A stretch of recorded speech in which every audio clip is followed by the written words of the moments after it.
Thank you for viewing this YouTube archive of a Conscious Consumer Network broadcast. Please feel free to share it far and wide. Check out our weekly broadcast guide for weekly updates on scheduled broadcasts. Help keep us on the air by contributing to our network support fund. You can follow us on Facebook and Twitter, or get in touch via email. We thank you for supporting free and independent media. Truth. Television is a goddamn amusement park. Television is a circus, a carnival, a traveling troupe of acrobats, storytellers, dancers, singers, jugglers, sideshow freaks, lion tamers, and football players. We're in the boredom-killing business. So turn off your television sets. Turn them off now. Turn them off right now. Turn them off and leave them off. Turn them off right in the middle of the sentence I'm speaking to you now. Turn them off.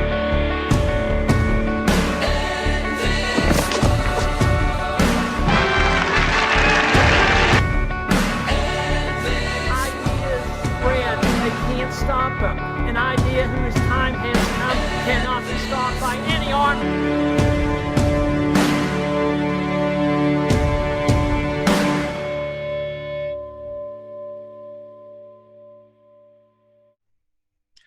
Welcome to TLBTV, brought to you by the Liberty Beacon Project and broadcast on our good friends Conscious Consumer Network. Today on Eradicating Program Ignorance, we will be discussing the Federal Reserve, central banks, and their massive influence on global politics and finances. All right, let's start the discussion with a history of central banks in the good old US of A. And you'll learn a little bit more why I start at this point as we get through this, okay? For those who would believe that we, the people in America today, have the right of self-determination, this discussion will be a cold, hard slap to reality. America is no longer a functioning republic and has not been for almost a century, actually a century and a half, via the Act of 1871. America is a wholly owned corporation. Nothing, I say, should ever be taken for granted. And if you don't believe me, I don't challenge you to prove me wrong. I dare you to prove me wrong.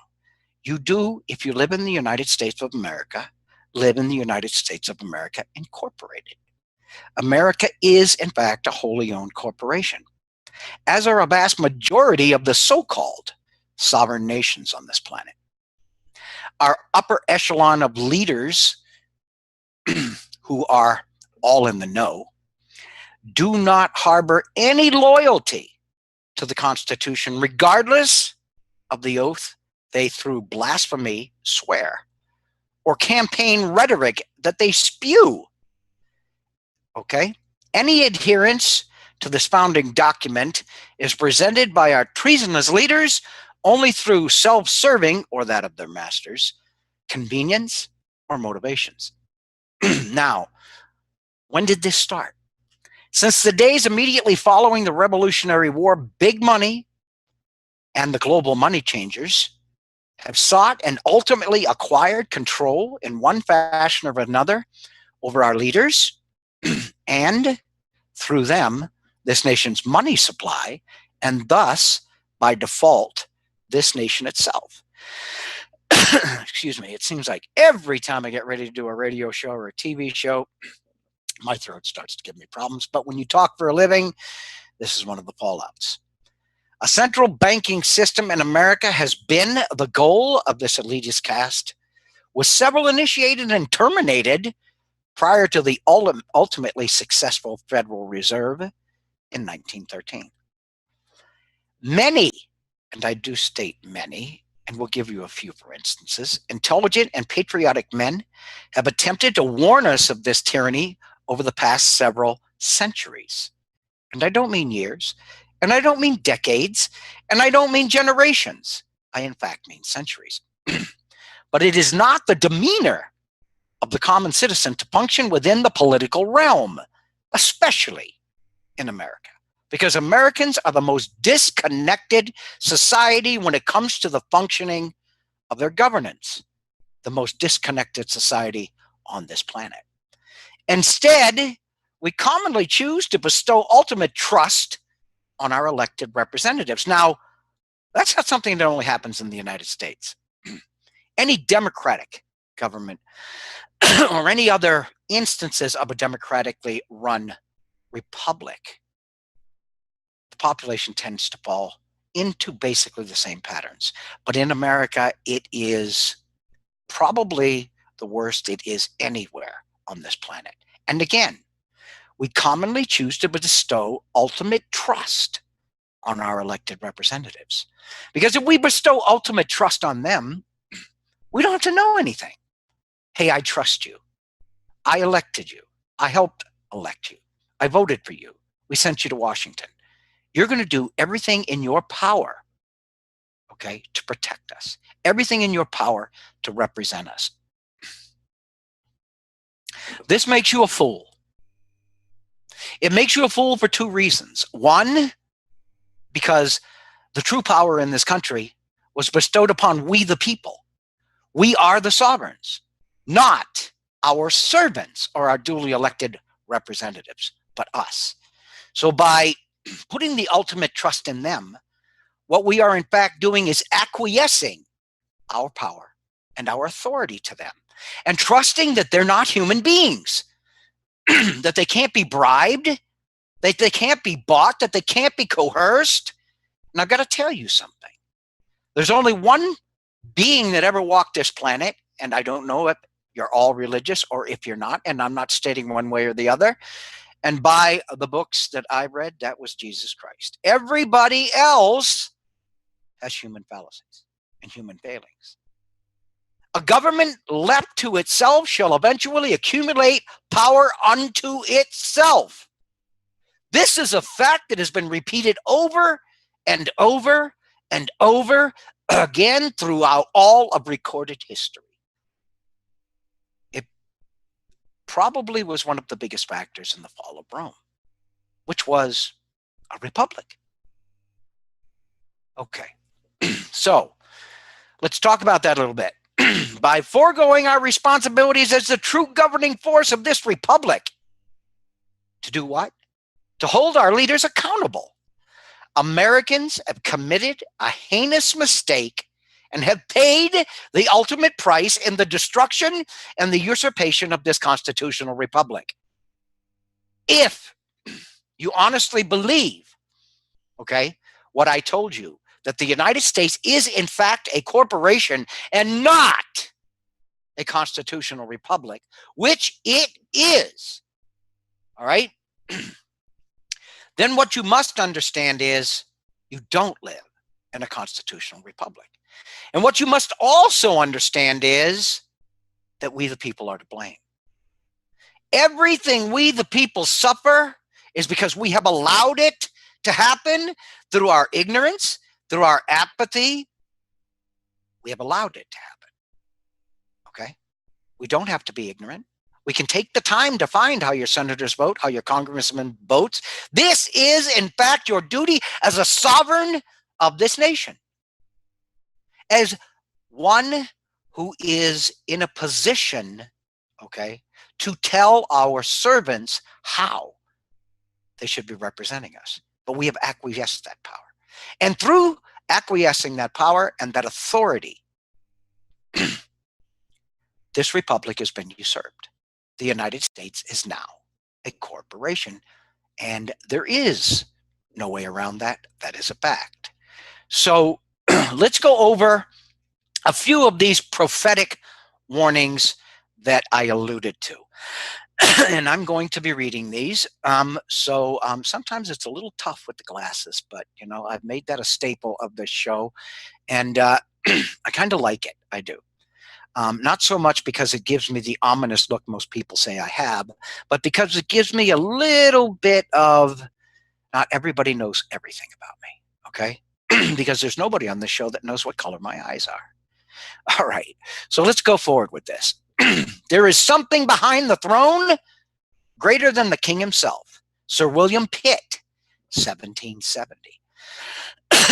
I believe that banking institutions are the most dangerous standing armies, okay, if the American people ever allow private banks to control the issue of currency. The banks and corporations will grow up around them and will deprive the people of their property, and their children will wake up homeless on the continent their fathers conquered. Thomas Jefferson, 1776. The refusal of King George to allow the colonies to operate an honest money system, which freed the ordinary man from the clutches of the money manipulators, excuse me, was probably the prime cause of the revolution. Benjamin Franklin, 1778.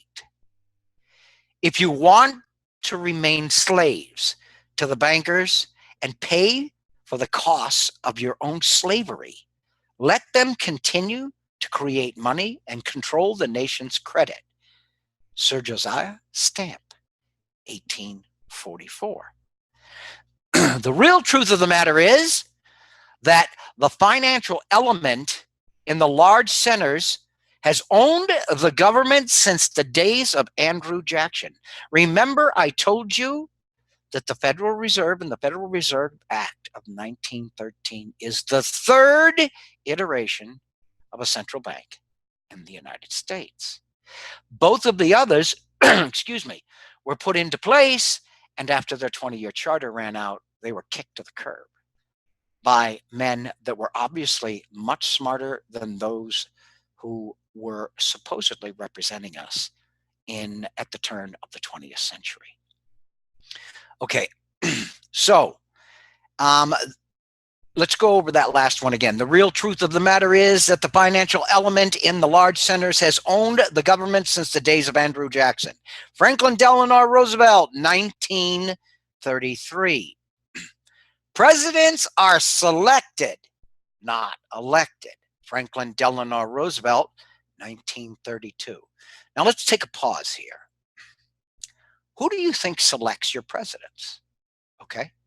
Franklin Delano Roosevelt is the longest standing president in modern history. Okay. He makes a comment like this. There must be a reason for this. He has to be one of these individuals who's in the know, because let's face it, he sat in that office longer than any other president. All right. So what do we mean by presidents are selected, not elected? It means that the oligarchs who control this nation, and I'll go back to something that I've told you over and over again, even Princeton University, one of the oldest and most accredited universities in the history of this country, has published a document stating, and they did this in conjunction with several other universities, so don't believe it was just Princeton. It was merely Princeton that published this. The United States is no longer ruled in a democratic process. Hold on, wait a minute. Princeton is saying that the United States is ruled in an oligarchical fashion. It is no longer governed in a democratic process. That means you and I got kicked to the curb. How did we get kicked to the curb? We got kicked to the curb because we didn't keep tabs on our leaders and we acquiesced our power. We gave them our seats in the bleacher because we trusted them to go to Washington and represent us. And we didn't feel we had to be involved in politics. Again, I will tell you, Americans are the most disassociated society on this planet when it comes to their own governance.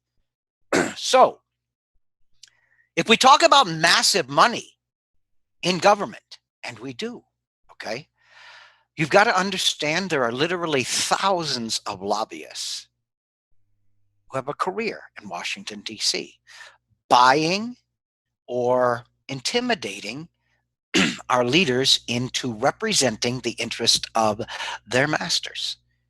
The amount of money that's spent every year buying our leaders or corrupting our leaders or bribing our leaders is mind-staggering. One company alone, and they're by far not the biggest, Monsanto, okay, and you know how powerful Monsanto is in the governance of this country. How many countries out there have banned GMOs? We can't even get labeling. that company alone spends between $10 and $12 million a year lobbying our leaders. I just got done telling you there are thousands of lobbyists in Washington, D.C. Do the math. So when we say, or when Roosevelt said, presidents are selected, not elected, who do you think is doing that selection? All right. So, the world is governed by different personages from what is imagined by those who are not behind the scenes. Again, let me go over this one more time. The world is governed by different personages from what is imagined by those who are not behind the scenes. Benjamin Disraeli, 2008. I take this to mean, let's go back to the Wizard of Oz. Behind that curtain is the man who's pulling the levers. And the levers they are pulling basically dictates an entire nation's path. Okay? What Benjamin is telling us is that the vast majority of those of us who have acquiesced our power to these treasonous representatives are totally unaware that the world is governed by those we cannot see, not those we elect to represent us. It hasn't been that way for a very, very long time, my friends. So please understand, the central banking system is history's most successful Ponzi scheme, controlling both the issuance and the interest rate of the fiat currencies under their control.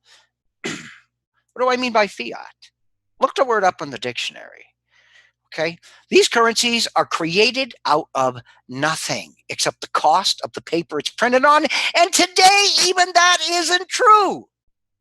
Today, a vast majority of the money in circulation today is done electronically. It's ones and zeros on a computer.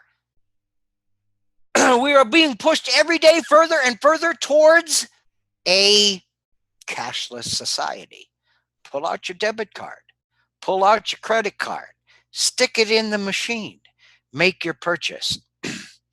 I can remember when people used to carry wallets full of money, ones, 5, 10s, 20s, 50s, and maybe even the occasional 100, who knows?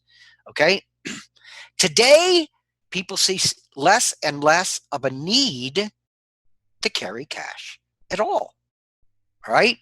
So the cost of putting money into circulation is the cost of entering digits on a computer in a vast majority of the cases. Basically nothing. But yet, and we'll get to that, okay, all monies issued are issued with interest. Okay, we'll expound on that in a few seconds, all right? Making debt the profitable mechanism in this scheme. And debt ultimately equates to slavery of the afflicted population, with no vehicle by which to ever repay that debt. And we're going to get into that, excuse me, a little bit further. Anybody who's done any reading of the Constitution of the United States of America understands that the only mechanism our founding fathers gave us for the issuance of money is the U.S. government. That's it. Nobody else by the Constitution can issue American money. And that money was not supposed to carry an interest rate with it. So every dollar the Federal Reserve prints up and puts into circulation carries interest on it. And here's a shock. Excuse me. Most of you listening to the show might know, but some of you might not know. And if you don't know this, you've been hiding under a freaking rock somewhere. The Federal Reserve ain't federal. It's not part of the government. It is a privately owned bank with a board of directors that run the global monetary system. Period. It's a privately owned bank. The Federal Reserve is unconstitutional or extra constitutional. It exists outside the laws stated by the Constitution to govern this nation. And anybody who even thought about issuing currency via the American government has usually ended up dead. And there are controversies about several presidents who intended to do this. And oh, by the way, yeah, their lives were shortened. So we're looking at a system where everything is done to facilitate the increased debt load. If your money is issued to you at an interest rate, how can you ever pay it back when you're constantly creating money? All right, we'll get into that a little deeper a little bit later, okay? So again, all monies issued are with interest, making debt the profitable mechanism of the scheme. All right, whoever said you can't get something for nothing obviously had no clue about the global banking elite and fiat money systems. Obviously. Because from everything I just explained to you, they take plain paper or sit down at a computer and type in a few characters and create money. And from that, they charge us interest. So they, boom, out of thin air, create money. And for that, you and me will pay a price. And so will our children. And so will our children's children's children's children. If this country lasts that long. And again, something else we'll touch on a little bit later. So one more time, whoever said you can't get something from nothing obviously had no clue about central banking or banks such as the Federal Reserve. These institutions, and I'm going to make a comment here, and if you do some research, and I beg you to do some research, you will see exactly what I'm talking about. And if you don't, I dare you to try and prove me wrong, okay? These institutions are and have been responsible for all wars in modern recorded history, all depressions, all recessions, and all national bankruptcies, and many more unnatural catastrophes on a global scale, okay? World War II. The banks not only supported the United States, who had the biggest and the most efficient war manufacturing structure on the planet, but they also supported the Nazis. And they also supported the Italians. And they also supported the Japanese. And they also, should I go on? All right? They hedged the bet in every direction. If you win the war, okay, obviously there are prizes. So it's kind of easy for you to pay back at least a good portion of that debt. If you lose the war, there's reconstruction. Either way, they win. So let me go over that one more time. These institutions are and have been responsible for all wars in modern recorded history, all depressions, all recessions, and all national bankruptcies, and many more unnatural catastrophes. Unnatural meaning, had they been left to their own devices, it never would have occurred. And this is on a global scale.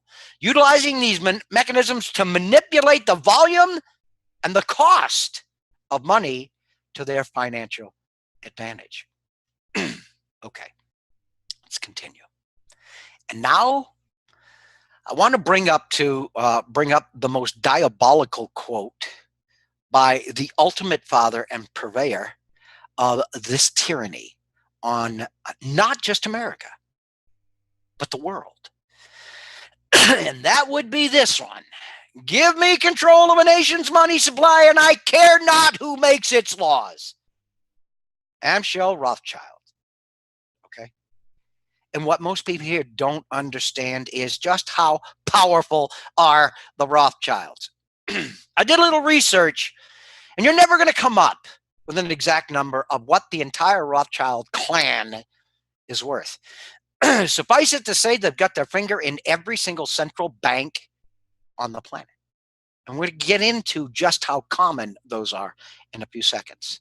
But if you consider that there are a few numbers out there that people that have done massive research to come up with these numbers.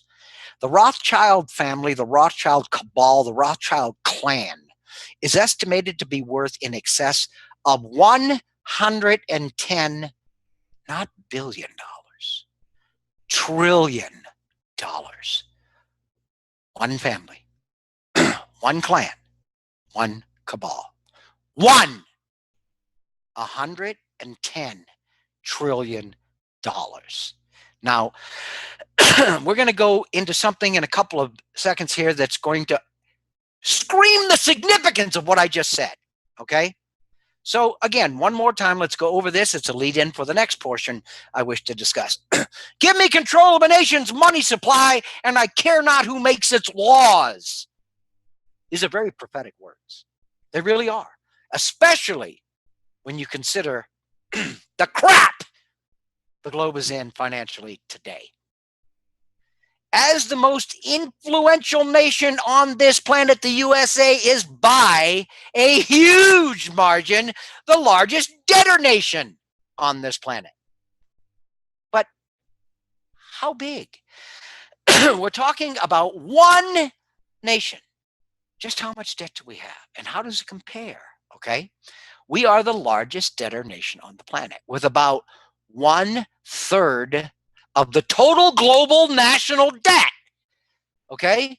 Well, what do I mean by the total global national debt?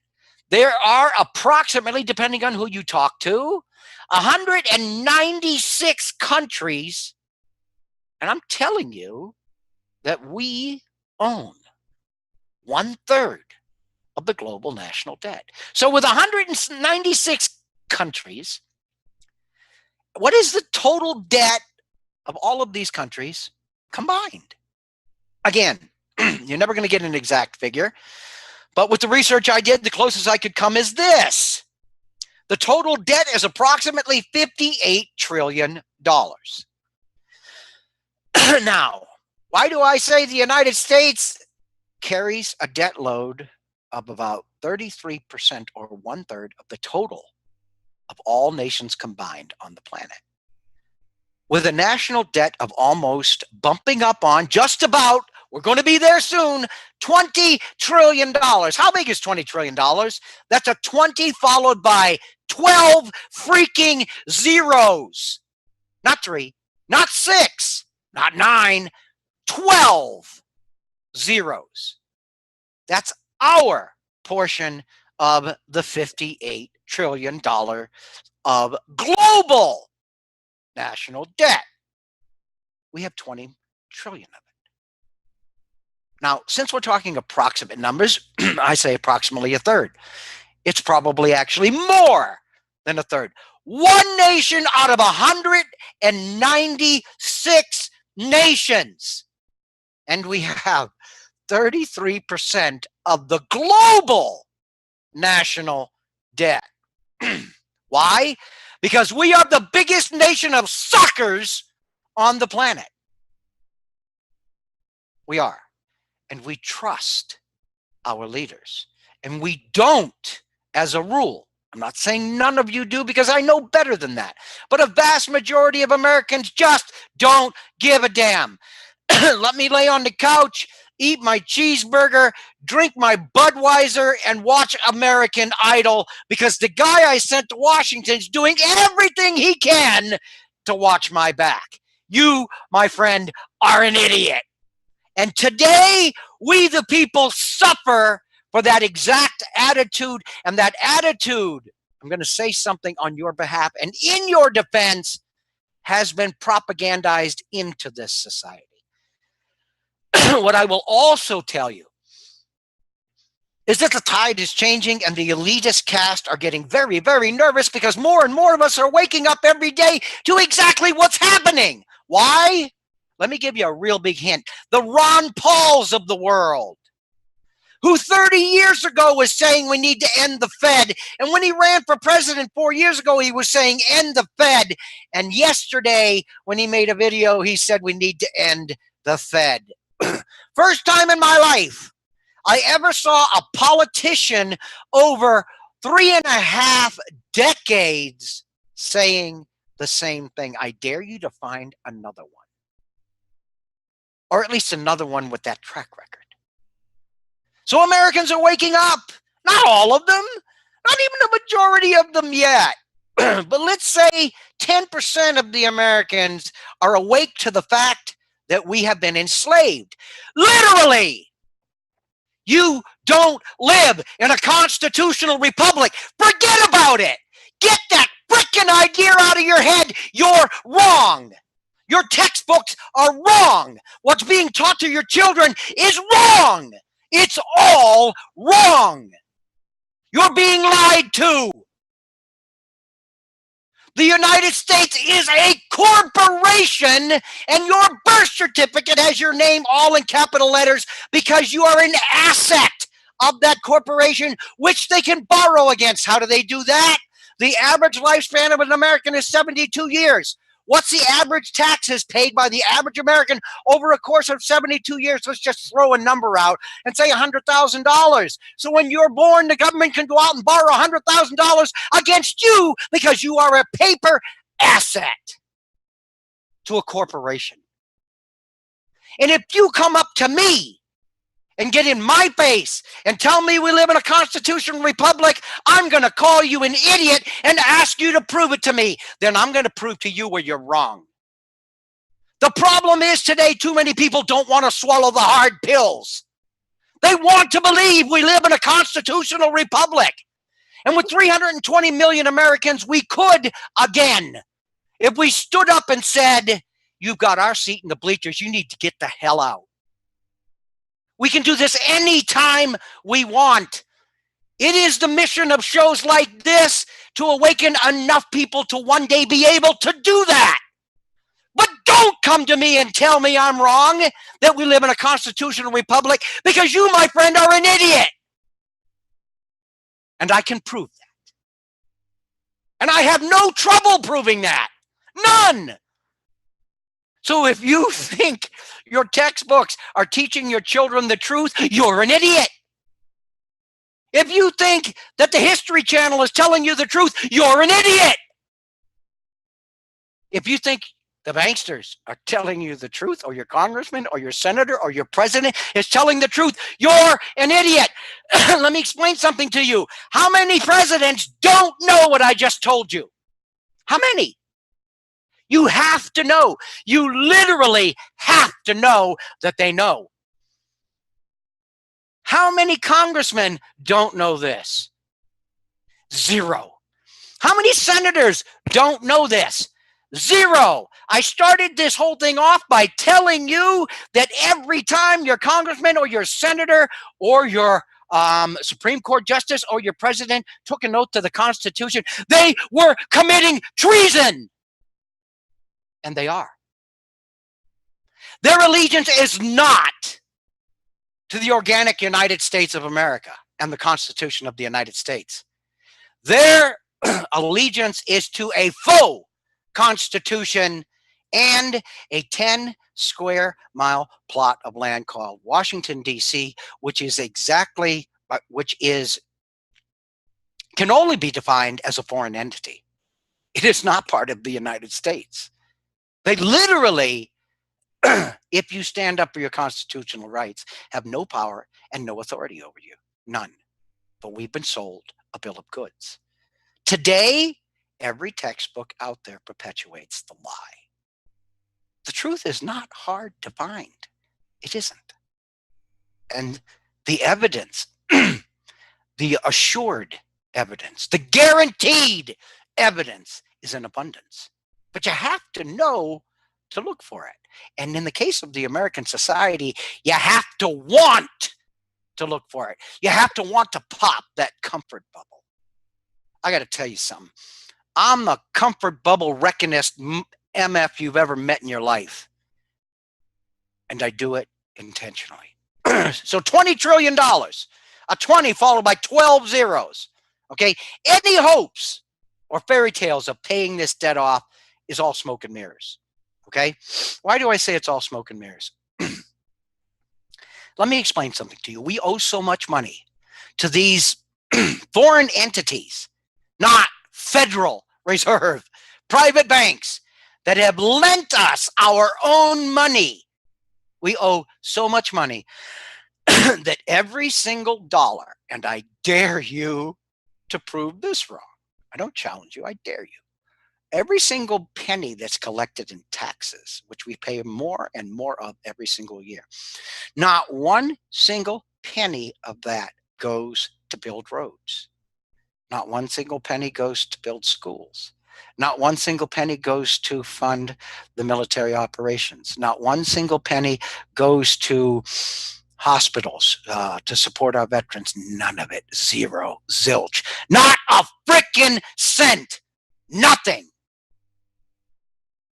All of the money that is collected in taxes goes to pay the interest. Just the interest. And we don't even accomplish that on the accumulated debt of $20 trillion. Almost, not quite, close enough to say that. Okay. Why are budget deficits so big every year? Because the money that builds the roads, the money that supports the Amtraks, the money that supports the schools, the money that supports the military, the money that's, and I could go on, is from deficit spending. It's the money that is borrowed over and above every year, because every single penny we pay in taxes goes straight to the Federal Reserve and these banksters just to pay the interest. And to these days, we can't even accomplish that. So if we can't even pay the interest payments and we constantly borrow more just to maintain the structure, two things ought to come to mind. Okay. One, this is unsustainable. Okay.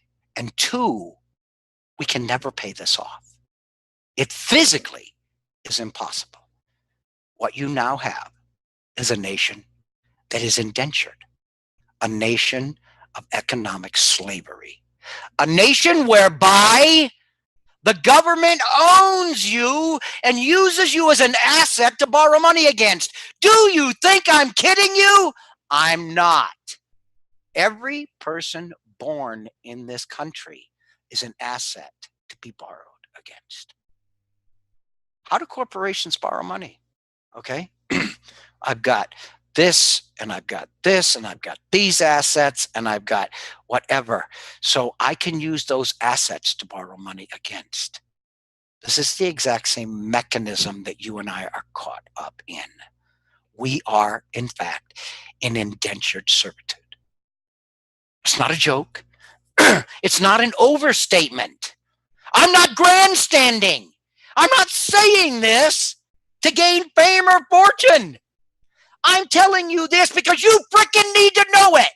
And if I'm popping your comfort bubble, good on me, because it needs to be popped. Okay. So, if you mistakenly believe for even 1 second this is not a nation under total oligarchical rule, you are sadly and tragically mistaken. And what do I mean by oligarchical rule? What did Princeton mean by oligarchical rule? The oligarchs are the heads of the banks, the heads of the massive corporations, the massive corporate cabals across this planet that literally own humanity. And I'll get into that a little bit more. Literally own us. Look at your birth certificate again, and look at a birth certificate that existed prior to the U.S. becoming a corporation in 1871. Look at it, okay? Were the names all in capital letters? Gee, guess what? They weren't, okay? Were American citizens basically assets to be borrowed against? No, they weren't. So the oligarchs own us because we have a government of treasonous leaders that have led us down the straight path and right into the clutches of these huge money changers. And these money changers literally own us. And what do we call these massive, I don't know, egotistical elitist? We call them oligarchs. So again, if you mistakenly believe for even 1 second this is not a nation under total oligarchical rule, and again, I refer back to a paper Princeton published, you are sadly and tragically mistaken. If you think I'm overemphasizing this, tough. I don't care. I'm not going to sit here for an hour and tell you really nasty news like this because I'm either going to put you to sleep or you're going to die laughing. I'm going to put it to you exactly the way it strikes me, and it pisses me off because I have children and I have grandchildren. And when I had children, I wasn't aware of any of this. And I brought these children into indentured servitude. And my children have brought their children into indentured servitude, into economic slavery. There's no soft way to put this. And there's no better way to explain it. All right? So we had to go over the American situation because we are the predominant idiots on the planet with the biggest debt and the most, I don't know, propagandized and dumbed down society on the planet. When we tell everybody on the planet, when I was running around the planet, okay, and working for Raytheon, I was on the road and outside of the country anywhere from 75 to 80% of every year. And I was telling people how great America was. Most of this, 99% of what I've just told you, was never being talked about by anybody. And when I said I'm from America, the greatest country in the world, most people agreed with me. When I say that now, they look at me with a sad look and they turn away and smirk because they know that we are the biggest debtor nation, that our middle class is at the speed of light falling apart, that we can't afford anything we have anymore, that the only thing that sets us apart at all, not our middle class, not our industrial base that's all but decimated by TPP-IP or TPP, okay? What sets us aside is a massive military, the likes of which the world has never seen, that an elitist caste can use as an 800-pound gorilla to beat weaker nations about the head and shoulders until they succumb to their wishes. And I'm going to get into that right now. Okay, allow me to take a sip here first. The throat is killing me.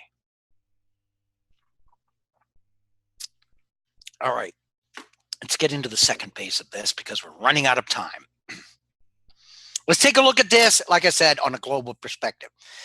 In the year 2000, the turn of the 21st century, there were 7 countries without a Rothschild owned, and you must believe that just about every single country, okay, on this planet, every single country that has a central bank, it is influenced by, owned by, or a majority of the shares are owned by the Rothschild cabal.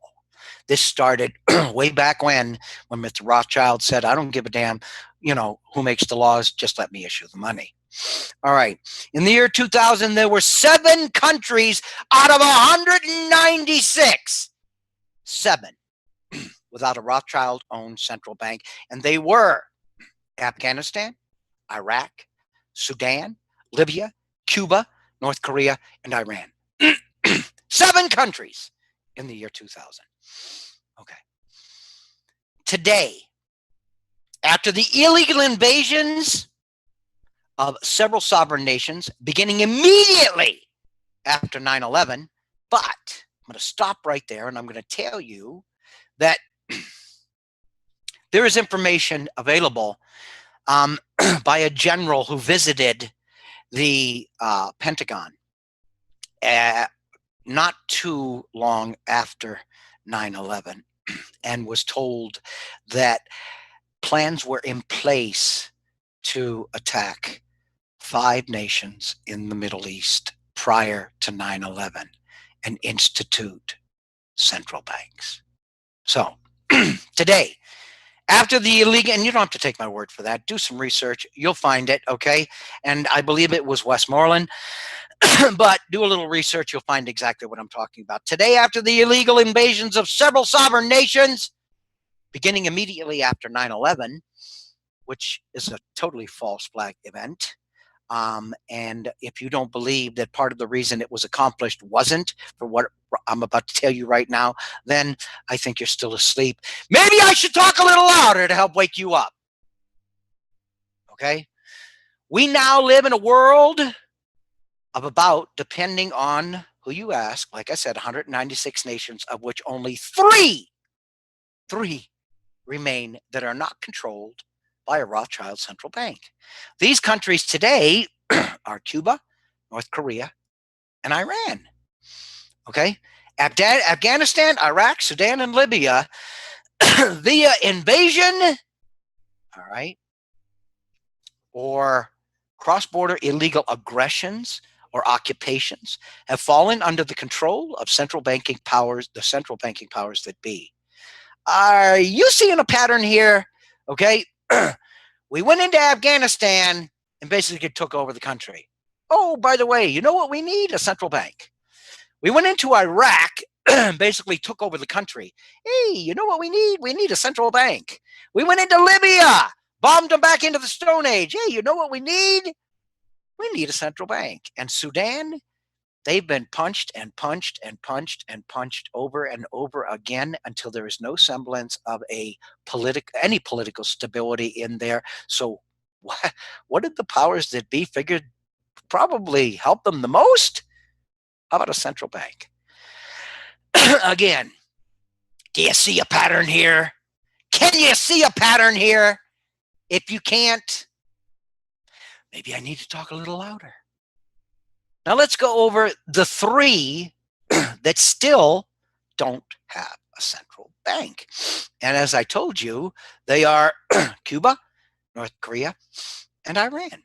Okay, Iran is next. The war drums are already beating. Okay, you can see the conservatives and the neocons, and I'm not a conservative, I'm not a liberal, I'm not a neocon, I am not a progressive, I'm a damn American. And what I want to see is my ability to live with liberty, the right to decide my own future, okay? But just because I say I have no political leanings, okay? I'm not telling you that a vast majority of those who live in this country don't, because a massive majority of them do. And again, let's talk about the propaganda, but that's another show, all right? The political structure of this country is a show I'm going to be doing. That'll be my next solo rant. Iran is the next. Again, I say the war drums are already beating. And we can see this. The neocons right now are saying, hey, they're going to get a bomb. They haven't built a bomb, and they've been saying this for 20 years, but yet they still don't have a bomb. I'm not telling you they're not going to develop one. If I was a nation on this planet, and it seemed like everybody on the planet, everybody controlled by, a central bank or a Federal Reserve style bank, every nation, which is 193 of them, are breathing down my back, would I try to build a nuclear bomb to protect myself? Yeah. Am I excusing them for doing that? No. Would I like to see it happen? No. Can I understand why they might want to do it? Hell yes. Hell yes. It's exactly why we did it in World War II. All right. So Iran's next. There will be a war in Iran. There will be a war in Iran, and you will either see the United States, NATO, or our proxies in there fighting that war. And I can guarantee you, as soon as the Iranian population holds up the white flag, you will see a central bank. I dare you to challenge that statement, and let's sit back and watch, because if you don't think hostilities won't come to Iran, they will. What about the other 2? Cuba will follow. I can't give you, damn, an exact timeline on Cuba. But what was in the news lately? The president reopening relations with Cuba. Okay. I'm telling you, that's the first step. Cuba will be the next nation to have a central bank. And then there will be one. Out of 196 nations, one will stand alone without a central bank. Am I a fan of North Korea? Hell no. Do I like anything about North Korea? Hell no. Will I go and live in North Korea? Hell no. Do I think North Korea ought to have any influence in what we do? Hell no. So why aren't we going into North Korea forcibly and setting up a central bank? Because they have demonstrated the ability to fire off nuclear weapons. I can tell you right now, if Iran had right now nuclear weapons, we wouldn't even be having this discussion. We wouldn't be going in there, but we will. If Cuba had nuclear weapons, we wouldn't even be discussing them. Okay, we wouldn't be going in there. But North Korea does. There will come a time very soon when North Korea will be the only nation standing alone on this entire planet without a central bank. And I do believe that they will commit suicide if they're invaded. I do believe they will shoot nukes off all around them and maybe even let one off on invading forces into their country. So I don't foresee that happening in the near future. Control the entire world's money supply and you control the world, including all so-called sovereign nations. Okay, I just got done telling you that you don't live in a constitutional republic and your vote doesn't mean crap unless what we vote on, okay, is in the interest of the oligarchs who pull the strings. If it is, by golly, it looks like we actually have a choice, don't we? All right? All right. And by default, you now have global governance. So if you control the money out of 193 out of 196 nations on the planet, okay, you in fact, by default, now have global governance. But who are the governments? Okay, they are the men behind the curtains. They're the wizards. They pull the strings.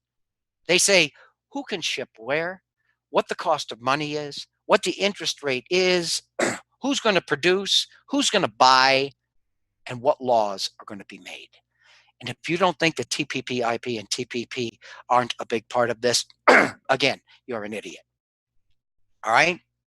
So it's the men behind the curtains. It's these cabals. The next step, much easier, is true global governance, and sovereignty becomes an obsolete concept. And this will come via the United Nations, which is pushing for it in a huge fashion. Ladies and gentlemen, we're in the 9th inning with 2 outs and 2 strikes. And there's a killer pitcher at the mound. It's called the elites. Now, if you stop to consider everything I've just told you, if you stop to consider, okay, that everything you're told is a lie, everything your children are told is a lie, I don't challenge you to prove me wrong. I dare you to prove me wrong. Show me your proof that the United States of America is still a constitutional republic. Prove Princeton and 3 other top-rated universities wrong, not just me. All right? So if everything you believe is a lie, and you are nothing but an asset for the largest corporation on the planet, which is the United States of America and the most influential, and you don't believe, you don't live in a bankrupt society. The United States has been bankrupt for so long you can't even imagine, well over 100 years. Okay? We are in receivership, and guess who the receivers are? The Federal Reserve and those that own it, the global central banks. We're being lied to. Our children are being lied to. Everything you believe is smoke and mirrors, lies and deceit. if you take this show lightly and you brush it off as the ravings of an old lunatic, you do so at your own peril. If you listen to what I have to say and you do a little research, and if you go to Conscious Consumer Network, there's an article accompanying this. And it also leads back to another article on the Liberty Beacon. But I would strongly suggest everybody to go to Conscious Consumer Network anyway. It is because of that phenomenal network that we get a chance to put this word out. But if you ignore everything I said and dismiss it as the rantings and ravings of a lunatic old man, do so at your own peril. But more so, do so at the peril of your children and your children's children. Because if we don't stand up and push back against this right now or very soon, your slavery the noose of slavery becomes tighter around your neck every single day. Every single day, without exception. I want to thank everybody for listening to this show today. And I want you all to realize I don't enjoy doing these rants. They're necessary. And you can't put this information forward in a pretty little essay. And you can't put this information forward by talking in a monotone voice. If you don't understand the emotion behind my voice, it's because that's how important this actually is, then maybe I should stop doing this show. I thank you all for listening. Remember, this is brought to you by Conscious Consumer Network. This is TLBTV. Brought to you by the Liberty Beacon Project. Please go to thelibertybeacon.com. You'll find a lot more on this topic. Again, thanks. I wish you all a very pleasant evening, or if it's daytime where you are, a very pleasant day. And we'll be back next week. I'll probably have a guest, so I probably won't be quite so agitated. But with me, you never know.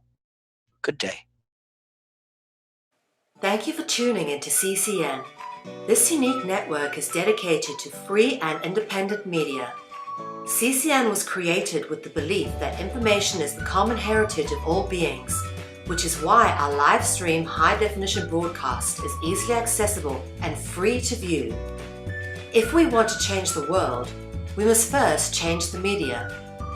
Having produced over 1,000 shows in 2015, which are all archived on YouTube, we look forward to bringing you more groundbreaking, cutting-edge information in 2016. For more information on what is on, please check out our broadcast guide for weekly updates.